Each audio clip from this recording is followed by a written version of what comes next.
This episode of the show promises to be filled with excitement and drama.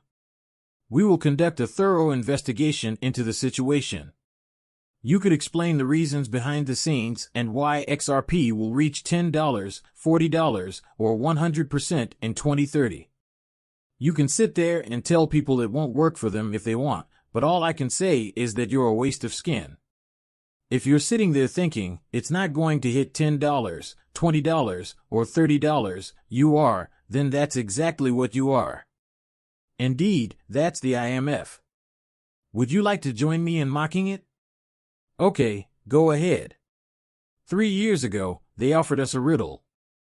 The main question is, if stablecoins are regulated similarly to banks, won't they supplant the digital assets that banks were supposed to replace? Then there is the BIS. When Innovation Hub discusses their podcast, they are essentially revisiting the concept of a bank. Since there isn't a universally accepted definition of a bank, we had to re-examine its definition on a global scale, and I must admit, it was quite fascinating. We both have many years of experience supervising banks, so we thought it would be a beneficial exercise to ask ourselves, what is actually a bank? And here Mr. Augustine is, sitting right in front of you, stating that we have a once-in-a-lifetime opportunity to revisit the architecture of the financial system before we lock ourselves into rigid institutional frameworks or walled gardens built by big tech companies or large financial institutions.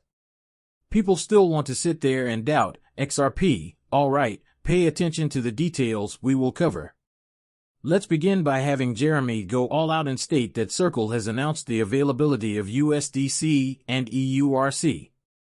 This is critical under the new EU stablecoin regulations. Remember, the RLUSD will be compliant and within MAA.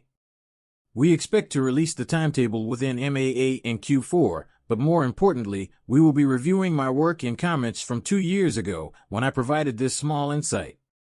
The Digital Euro Association is a European Union organization. Recall these stablecoins, as well as their introduction and suggestions, such as the fact that Ripple will be considered a bank and a provider of crypto asset services. This is really crucial. Despite the initial accusations of speculation, everything turned out perfectly. For instance, we could expand an ecosystem to encompass the digital euro by either directly issuing it on the same platforms or enabling private actors to facilitate exchanges between digital euro units and those stablecoins. This exchange would allow users to use both forms of money, and those actors would likely be subject to strict regulation both as financial institutions and as providers of crypto asset services. Therefore, don't be surprised if Ripple receives such labeling in the future. It's plausible that they are already aware of this information. Wow, I'm getting my PA face on right now. They might even be the stablecoin issuers themselves. Ripple plans to issue its own currency, which promises to be a humorous development, particularly if these coins are stable and backed by reserves. Greetings, ladies and gentlemen. Although the stablecoins backing by the national currencies of powerful countries is undoubtedly an improvement over cryptocurrency assets, where does the credibility come from knowing that a sovereign currency serves as the backstop? Yes, the item is real.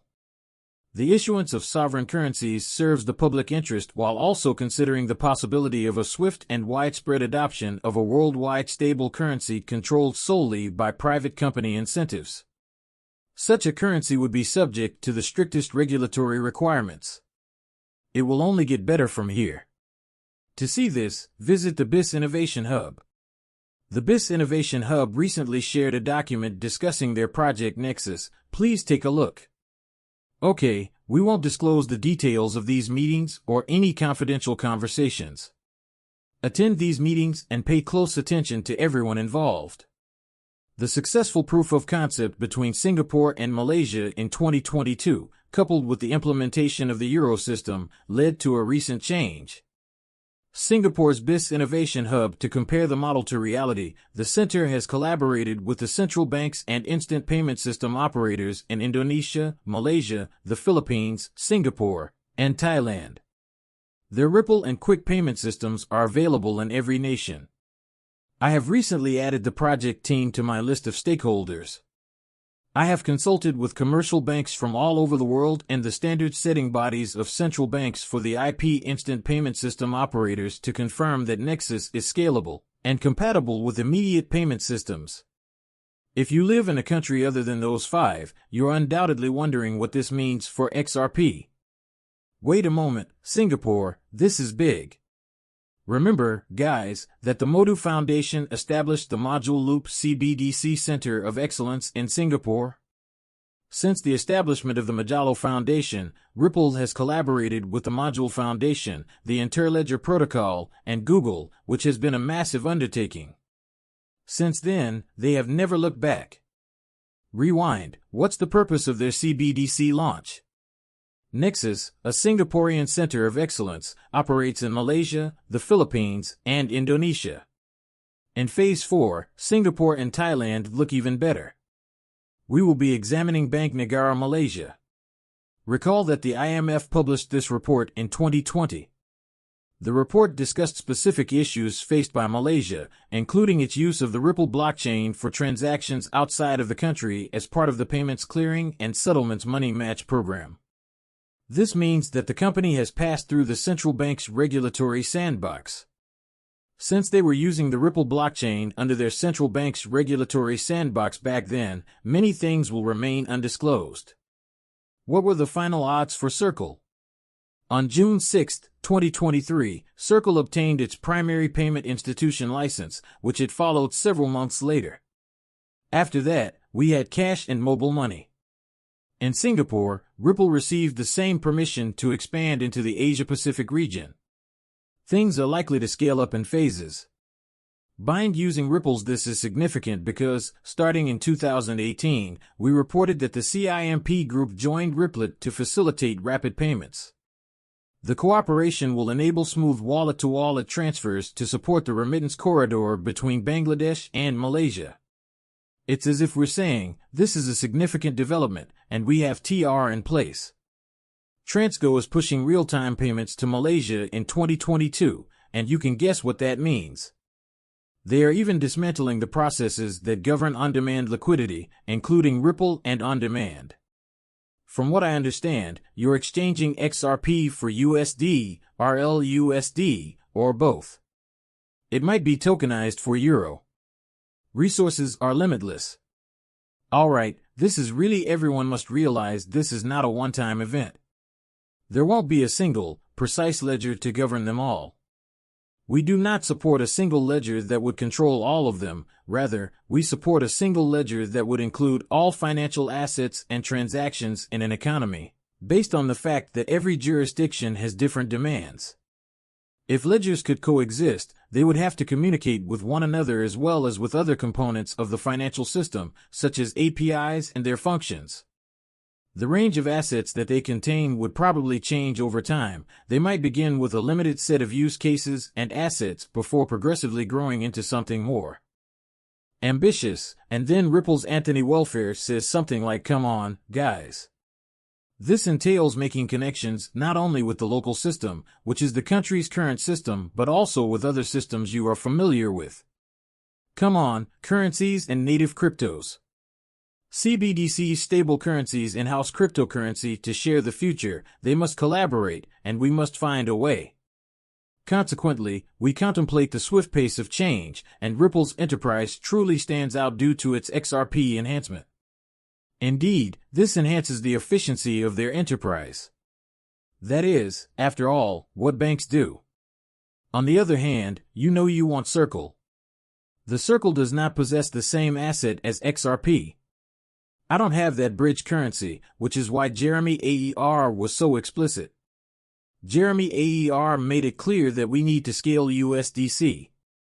We could achieve this by leveraging Ripple technology. By the way, USDC has witnessed over $3.5 trillion in direct online transactions between parties. If we can enhance it with more scalable blockchain technologies, like the ones used by Brad's company, that would be great. However, this information is just the tip of the iceberg. There is a wealth of additional information that occurs behind the scenes, which I simply cannot encompass in a single video. Some will understand this and trust those with less sophisticated minds.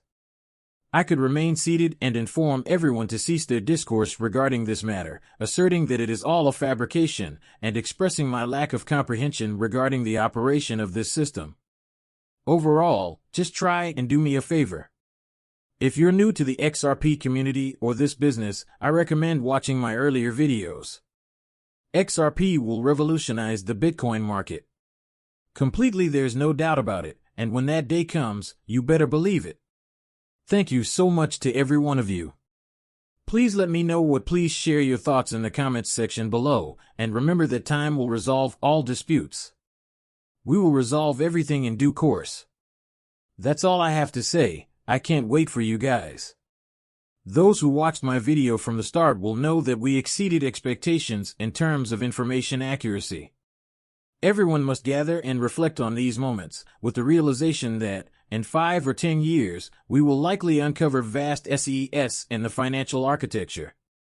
That has, I guess, been tokenized. That might include digital currencies issued by central banks, which do exist to some degree, of course. Until now, their size has remained relatively small. Stablecoins represent tangible assets.